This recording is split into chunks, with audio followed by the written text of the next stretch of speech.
ಕೆಲವೊಂದು ಮಂದಿ ಹೊಯ್ಕೋತಾರೆ ನನ್ನ ಮ್ಯಾಗ ಸಿದ್ದರಾಮಯ್ಯ ಏಜೆಂಟ್ ಅಂತ. ನಾ ಎಂದೂ ಅವ್ರ ಬಳಿ ಹೋಗಿಲ್ಲ ಮುಖ್ಯಮಂತ್ರಿಗಳ ಬಳಿ. ಆದ್ರೆ ಅವ್ರು ಒಳ್ಳೇದು ಮಾಡಿದಾಗ ಅವಾಗ ಕೆರೆ ತುಂಬ ಕಾರ್ಯಕ್ರಮ ಮಾಡಿದ್ರು. ಬೇಗಂ ತಲಾಬ್ ಕೆರೆಯಲ್ಲಿ ತಾವು ಮುಖ್ಯಮಂತ್ರಿ ಇದ್ದಾಗ ನಾ MLC ಆಗಿದ್ದೆ.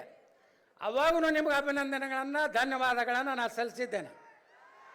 ಇವತ್ತಿಗೂ ವಿಜಯಪುರದಲ್ಲಿ ಅಕ್ಕ ಮಹಾದೇವಿ ಯೂನಿವರ್ಸಿಟಿ ಹೆಸರಿಟ್ಟಂಥ ನಿಮಗೆ MB ಪಾಟೀಲ್ರಿಗೆ ಬಸ್ ಸ್ಟ್ಯಾಂಡಿಗೆ ಚೆನ್ನಮ್ಮನ ಮೂರ್ತಿ ಕೊಟ್ಟು ಅಲ್ಲಿ ಜಾಗ ಕೊಡಿಸಿದಂಥ ನಿಮಗೆ MB ಪಾಟೀಲ್ರಿಗೆ ರಾಮಲಿಂಗಾರೆಡ್ಡಿಗೆ ಅಭಿನಂದನೆಗಳು. ಇದಕ್ಕೇನು ರೊಕ್ಕ ರೂಪಾಯಿ ಬೇಕಾಗೋದಿಲ್ಲ. ಇದಕ್ಕೇನದು ಪುಕ್ಸಟ್ ಧನ್ಯವಾದ ಹೇಳೋಕ್ಕೇನು ರೊಕ್ಕ ಬೇಕಾ? ಅದ್ರ ಜೊತೆಗೆ ಇವತ್ತು ವೀರರಾಣಿ ಕಿತ್ತೂರು ಚೆನ್ನಮ್ಮನವರ ಬಗ್ಗೆ, ಅವ್ರ ಇತಿಹಾಸದ ಬಗ್ಗೆ ನಮ್ಮ ಜಿಲ್ಲಾ ಉಸ್ತುವಾರಿ ಸಚಿವರು ಹೇಳಿದ್ದಾರೆ. ನಾ ಹೆಚ್ಚು ವಿವರಣೆಗೆ ಹೋಗುವುದಿಲ್ಲ.